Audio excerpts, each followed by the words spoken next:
जाइए और उन्हें आदर सहित लेकर आइए।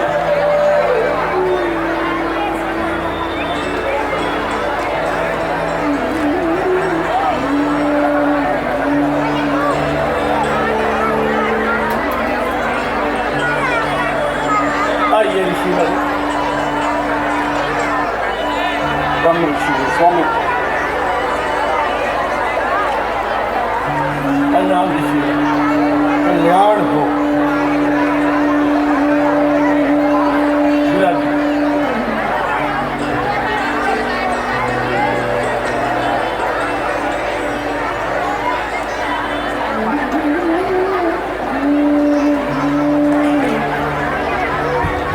ऋषिवर अपने आने का यहाँ कारण बताइए। राजन, तुम चक्रवर्ती सम्राट हो, तुम्हारी कीर्ति से धर्म सुरक्षित है। युवा अवस्था में तुमने कई बार देवासुर संग्राम में अपनी वीरता का पताका फहराया है, परंतु उम्र के बढ़ते बढ़ते तुम्हारा तेज और वेग दोनों ही धीमा पड़ता जा रहा है। मुनिवर, मुझसे क्या त्रुटि हो गई है?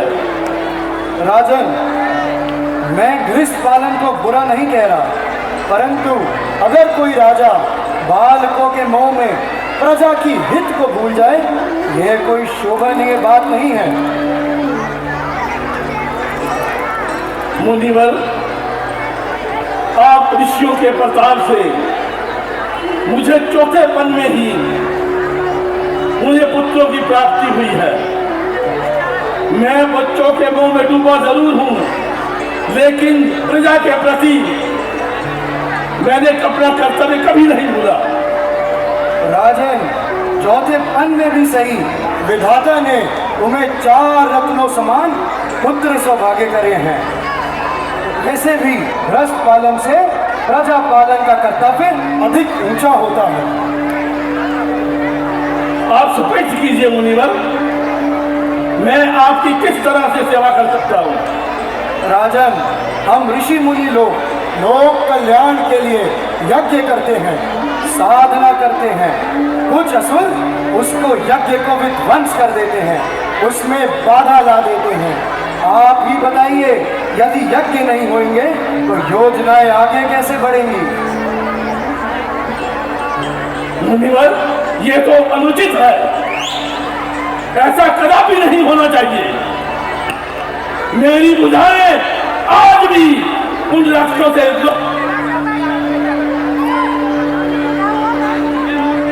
बताइए। क्या अपनी वीरता को, अपनी कीर्ति को अपने तक ही सीमित रखोगे? अपने पुत्रों को आगे बढ़ने का अवसर नहीं दोगे? ऋषिवर, वो तो अभी बालक है, उन्होंने आज तक कभी राजमहल से बाहर निकल कर नहीं देखा। नहीं राजन, ये आज यही नहीं रुकेगा। कल राजकुमारों को किन किन आपदाओं का सामना करना पड़ सकता है, यह कौन जानता है? मुनिवर, कहाँ वो राक्षस और कहाँ मेरे राजकुमार? राजन, हमें राजकुमार राम एवं लक्ष्मण में अयोध्या का उज्जवल लगता है। तुम नहीं जानते वो कौन है? राम और लक्ष्मण को क्यों काल के मुंह में धकेलना चाहते हो? क्या तुम राम और लक्ष्मण को साधारण बालक समझते हो? तुम नहीं जानते राजन कि स्वयं भगवान विष्णु ने सगुण रूप धारण कर शेषनाग के साथ यहाँ जन्म लिया है। राजन, जिन्हें कहते तुम बालक हो, बड़े अद्भुत वे बालक हैं। समझते जिनको तुम पुत्र हो, वो तो पूरी सृष्टि के पालक हैं। ऋषिवर, आपका ये हितकारी उपदेश ममता के मार्ग में निष्फल होता है। फिर वही कायरता की बात राजन, क्या सूर्यवंश की कीर्ति को इस प्रकार निभाते हो? राजा दिलीप के गौरव और भागीरथ की मर्यादा को इस प्रकार निभाते हो? इस निर्बल हृदय से क्या तुम प्रजा की सुरक्षा करोगे और हम साधु सेवा का झूठा चंपा रचाओगे? क्षमा ऋषिवर क्षमा। बस बस राजन, लगता है सतयुग बीत चुका। ये त्रेता का ही असर है जो तुम ऐसी बातें कर रहे हो।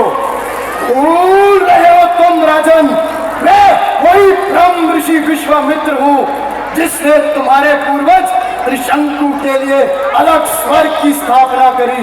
भूल रहे हो तुम राजन, मैंने ही ऋषि हरिश्चंद्र को सत्यवादी ठहराया। राजन, हम वही ब्रह्म ऋषि विश्वामित्र हैं जिन्होंने हुंकार की अप्सराओं को टुकराया और तुम्हारे कुल गुरु वशिष्ठ को हराया। मैं वही ब्रह्म ऋषि विश्वामित्र हूँ। शांत हो जाइए ऋषिवर, शांत हो जाइए। शांत रहने का कार्य किया है तुमने। ठीक कहते हैं लोग राजन, मनुष्य से बड़ा स्वार्थी सृष्टि में कोई नहीं है। जब तक तुम्हारे पुत्र नहीं थे हम ऋषि मुनि के आगे नाक रगड़ा करते थे, और अब जब हम उनको ऋषि सेवा के लिए मानते हैं तुम उन्हें इनकार कर रहे हो। बस राजन बस, हम तुम्हारे द्वार से खाली हाथ लौटते हैं। कल्याण हो। मुनिवर ठहरिए मुनिवर, ठहरिए मुनिवर। जाइए मुनिवर।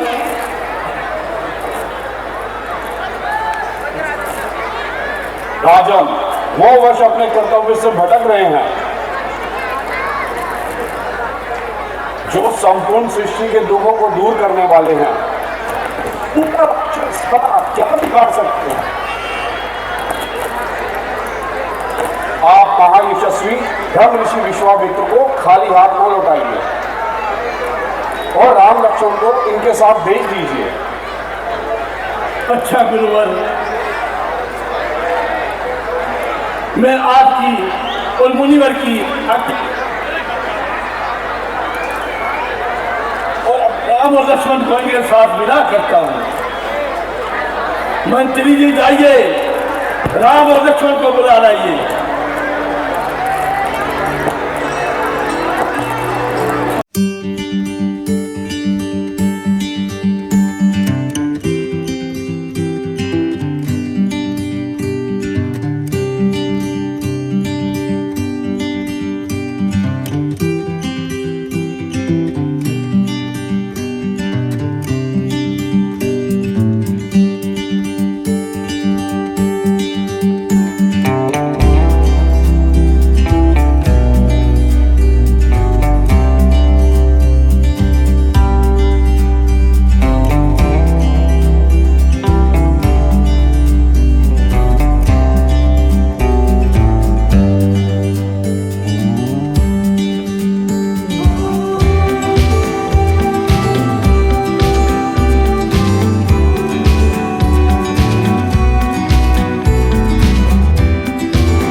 क्या आदेश है?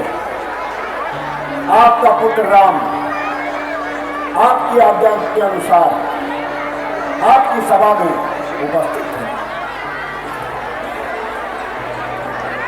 राम, ब्रह्म ऋषि विश्वामित्र ने आप तुम दोनों का साथ ले जाना चाहते हैं। तुम जाकर इनके यज्ञों की रक्षा करो। पिताश्री, आपने बाल्यकाल से ही हमें यह सिखाया है कि ऋषियों के यज्ञों की रक्षा करना ही हर रघुवंशी का प्रथम धर्म है, और जो भी गौर ब्राह्मण का शत्रु है उसका वध करना हमारा परम कर्तव्य है। आप कदापि चिंता मत कीजिए, आप केवल आदेश दीजिए। जाओ राम और लक्ष्मण, विश्वामित्र जी के यज्ञों की रक्षा करें और रघुकुल की कीर्ति को आगे बढ़ाएं। अच्छा मुनिवर, इनका ध्यान रखिएगा। चिंता ना कीजिए राजन, ये तुम्हारी कीर्ति को उज्जवल ही करेंगे। और वैसे भी जब हम ऋषि मुनि किसी से कोई वस्तु लेते हैं तो उसे ब्याज सहित ही लौटाते हैं।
आपने अपने मन की शक्ति से जो मुझे बताया वो मुझे ज्ञात हो गया। इनमें एक पवन अस्त्र, एक पशुपति अस्त्र, एक वायु अस्त्र और एक आग्नेय अस्त्र है। उत्तम राम, अति उत्तम, तुम्हारी जय हो।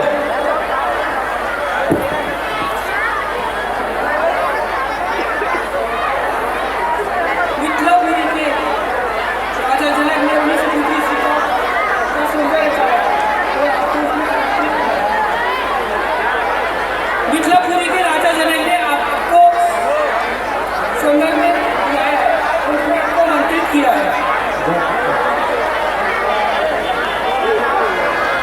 बेटा राम, इसमें क्या वृत्तांत है गुरुदेव? मिथिलापुरी के राजा जनक ने अपनी सुपुत्री सीता का स्वयंवर रचाया है और दूर दूर से राजा महाराजा को बुलाया है तथा हमें उनको आशीर्वाद देने के लिए बुलाया है। गुरुदेव, वहाँ तो बहुत बड़े उत्सव का समागम होगा, बहुत बड़े बड़े राजा और राजकुमार पधारे होंगे। क्या हम वो उत्सव देखने के लिए चल सकते हैं? अवश्य राम, क्यों नहीं। वह देखना बहुत भाग्यशाली बात है, हमें चलना चाहिए। जी गुरुदेव, अवश्य।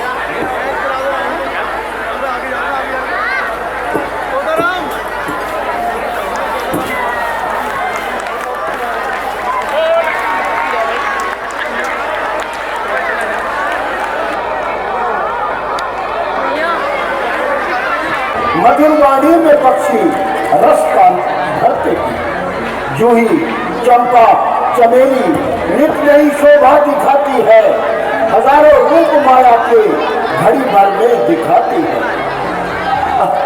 क्यों ना हो, स्वर्ग से बढ़कर दुनिया में वो धाम है, धन्य है वो बात जहाँ श्री राम को आराम है। ऐसा प्रतीत होता है लक्ष्मण, कुछ स्त्रियां गौरी पूजन के लिए आ रही हैं। आओ हम एक और हो जाए।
यह आश्चर्य की बात नहीं, अपितु लज्जा का स्थान है जो मेरा मन इस तरह चलायमान है। लेकिन बेठिकाने ये नजर आजन्म जा सकती नहीं, ध्यान में मेरे पराई नार आ सकती नहीं। क्या कहूँ लीला विधाता की कही जाती नहीं, चोट वो दिल पर पड़ी है जो सही जाती नहीं।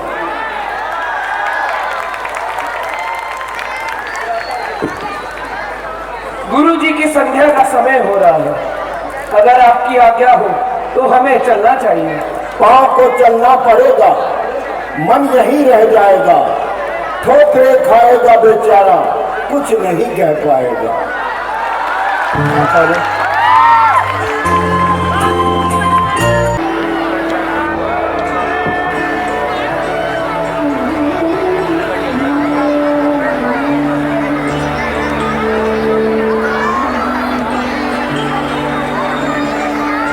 हमारी घोषणा सबको सुना दीजिए।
जाएगा। आप तीनों लोगों में कोई भी आज इसका नाम है, एक धनुष को तोड़ना सौंदर्य रचाया। इस बात का बदला एक ना एक दिन अवश्य लिया जाएगा।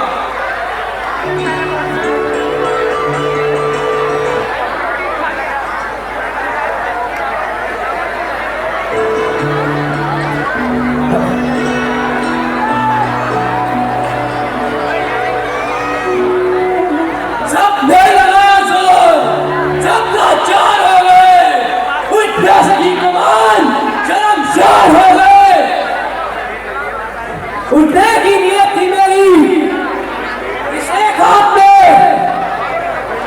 इस दूसरे के टुकड़े 3-4 होंगे।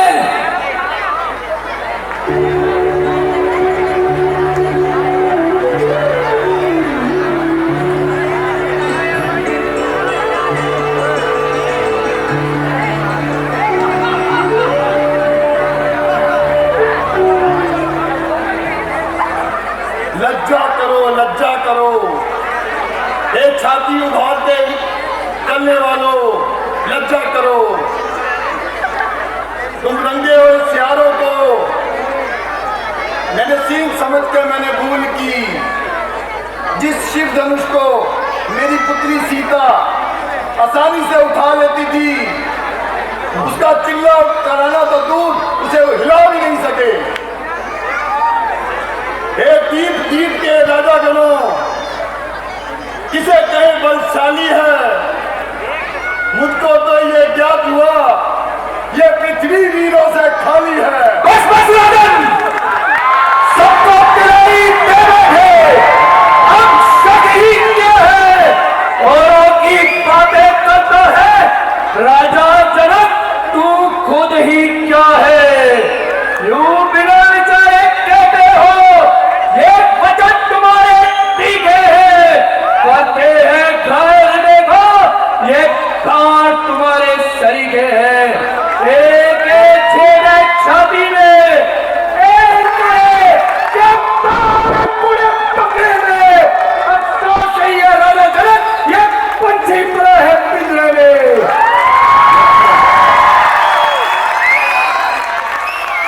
महाराज जनक हमारे बड़े हैं और इस समय बहुत बड़ी विपदा में पड़े हैं। उनके मन की व्यथा को समझने का प्रयास करें। उन्होंने जो कुछ कहा बिना विचारे कहा। प्रभु, आप तो मेरा स्वभाव जानते हैं, अब मानना मुझे गवारा है कृपा गुरुओं के चरणों की, ये बल और प्रताप तुम्हारा है। जिस सभा में आप पधारे हो, खड़ा हो सेवक आज्ञा में, फिर भला कौन कह सकता है वतन कटोले इस दुनिया में, ब्रह्मांड चालू है ये संभव मुझको बता, खेलने को बालक जैसे सब तारण खेल उठाता, फिर ये घिसा पिटा पुराना धनुआ किस गिनती में, सैकड़ों कोस ले दौड़ू इतना पल तो इस उंगली में। नहीं लक्ष्मण, हम उनके अतिथि हैं, हमें उनका सम्मान करना चाहिए।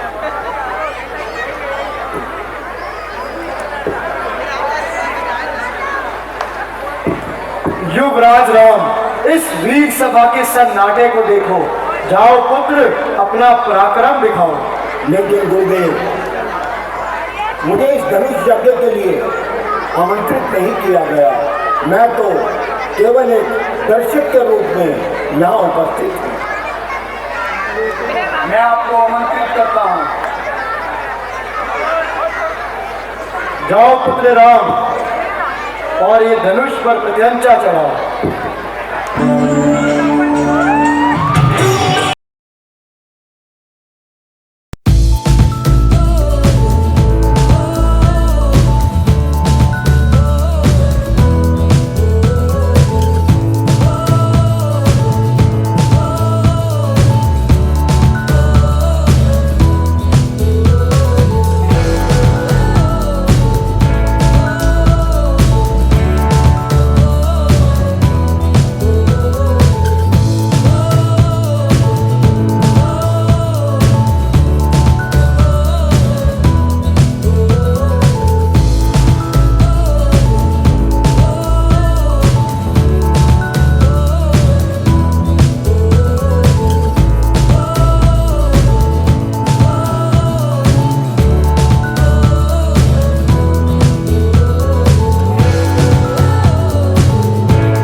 भूमि का स्वयंवर रचाया है,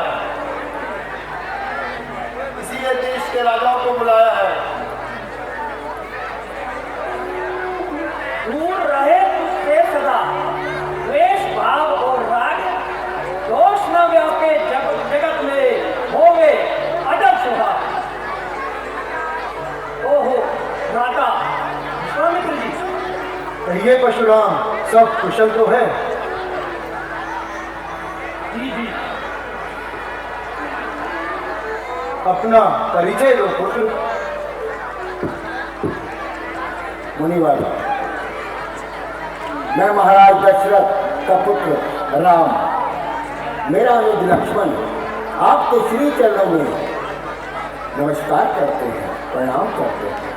राम लखन दोनों जियो सदा प्राप्त जय हो, नाम रहे उज्जवल सदा जग में निर्भय हो।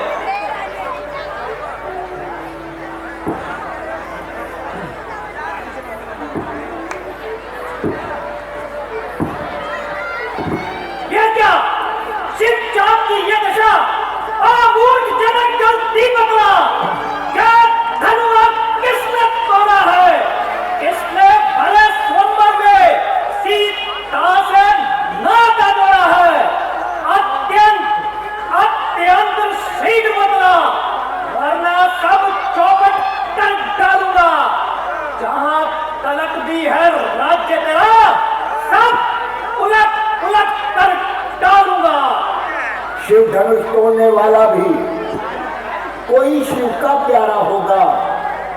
जिसने ऐसा अपराध किया कोई दास तुम्हारा ही होगा। जो कृपा पात्र है गुरुओं का वो कब किससे डर सकता है?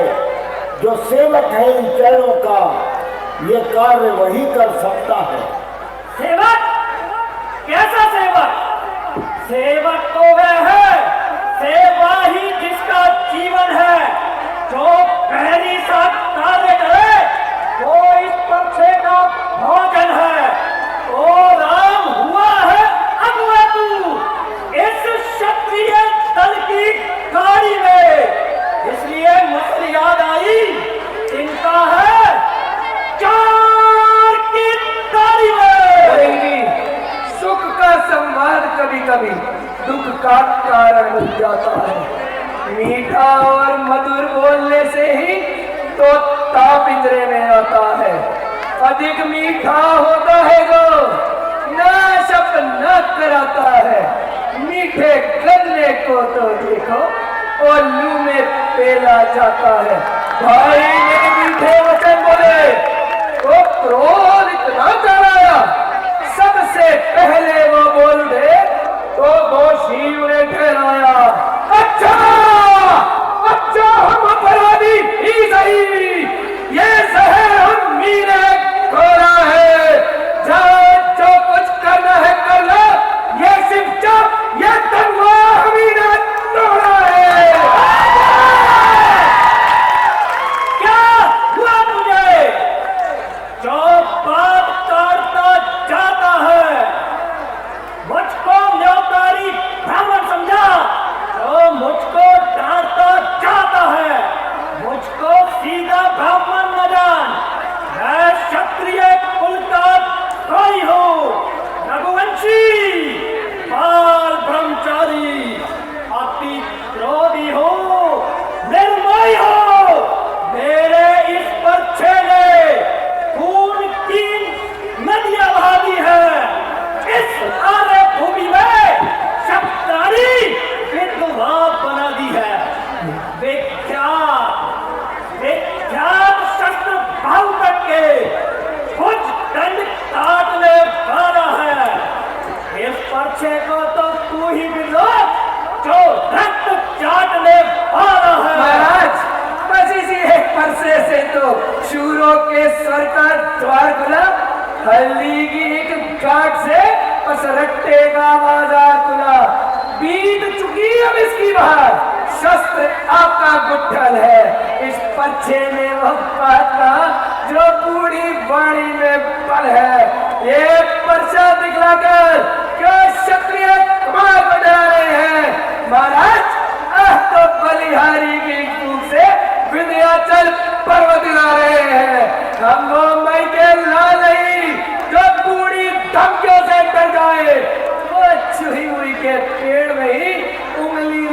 ऐसे ही मुरझा जाए।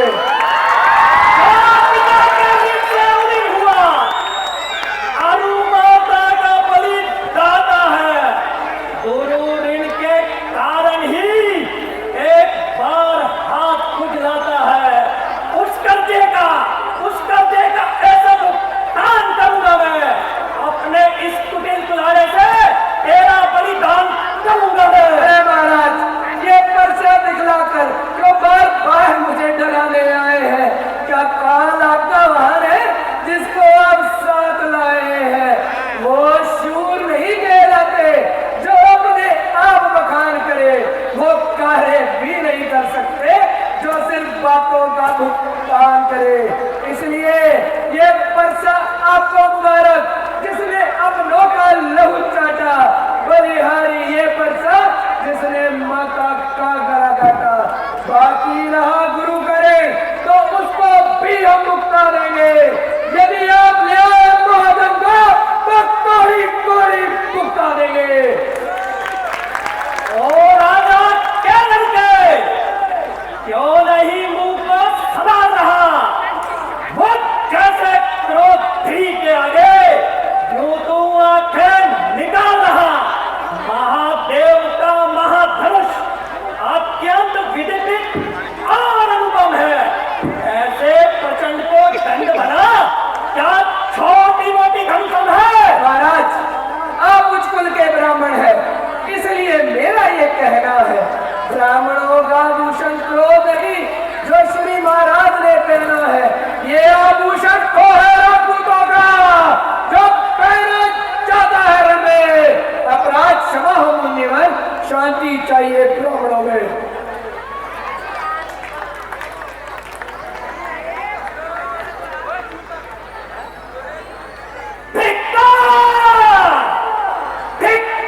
मेरी भुजाओं पर तो तुझ पर प्रहार न किया, व्यर्थ मेरा कुल्हाड़ा जो तेरा संहार न किया।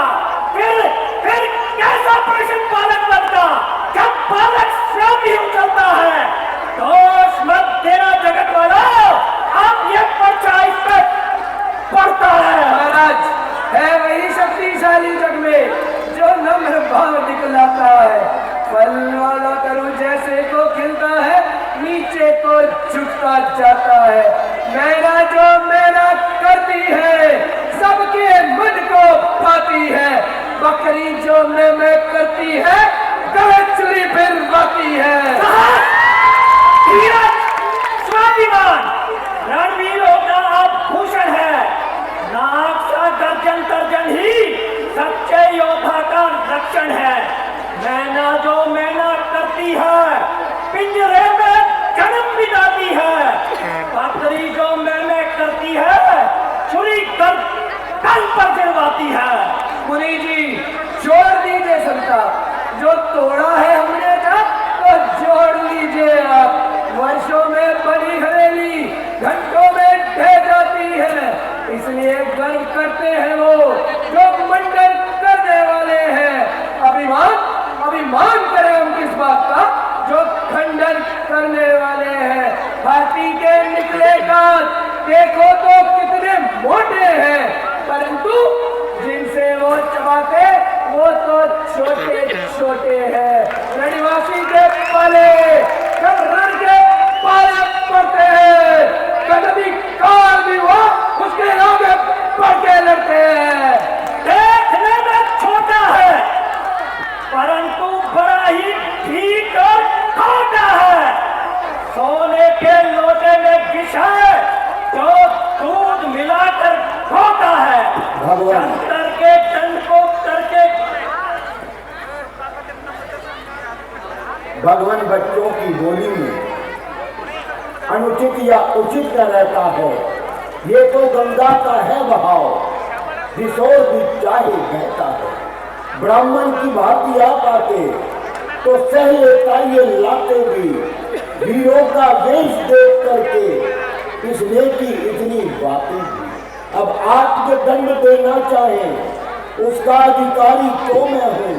ये सब प्रकार निर्दोषी है, सच्चा अपराधी तो मैं हूँ। महाराज, संभलना, कहीं हम पूरा होके मत रह जाना। हे राम, सुनना मेरी गंगा, अपराधी के वास्ते है उधार की धार। महाराज, अपराधी तो आप है जो ये उत्सव बिगाड़ने आए हैं। भाई ने दही बिलोड़े लगाना तो आप क्या घी निकालने आए हैं? ये धनुआ तो बड़ों से हंसी छोड़, अन्न दारू लाए का पर्चा कर देगा दांत खट्टे, अभी मजा चखाए का पर्चा।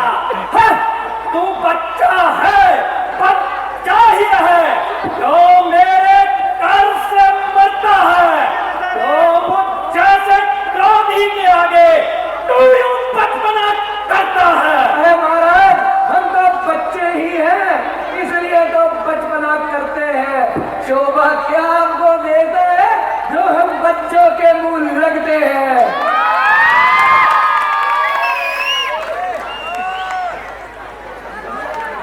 देखो, तुम भी देखो, अब भी हंसता जाता है। इसका ये हंसना रह रहकर मुझ पर बिजलियां गिराता है। इसको भी कोई शिक्षा दो, मुझको ही समझाते हो। मेरी आंखों के आगे से इसको क्यों नहीं हटाते हो?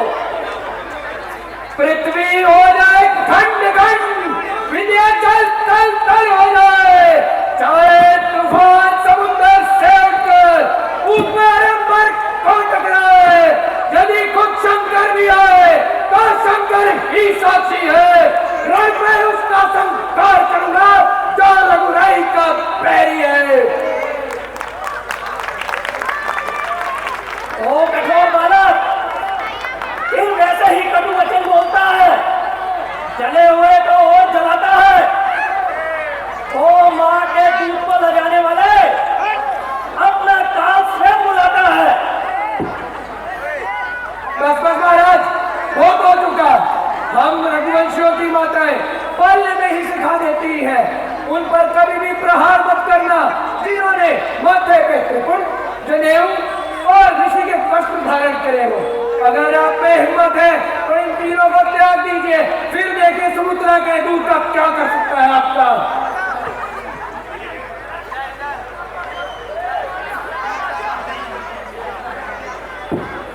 महाराज, आश्चर्य है, आपके शस्त्र लगता में पहचान रहे, परंतु आप तो नहीं पहचान पा रहे। मुनिवर, मैं आपका दोषी हूं। जो दंड देना है मुझे दीजिए। राम, अगर वास्तव में ये तुम्हारा कार्य है तो इस धनुष पर चिता चढ़ाओ और मेरा संताप मिटाओ। ऋषिवर,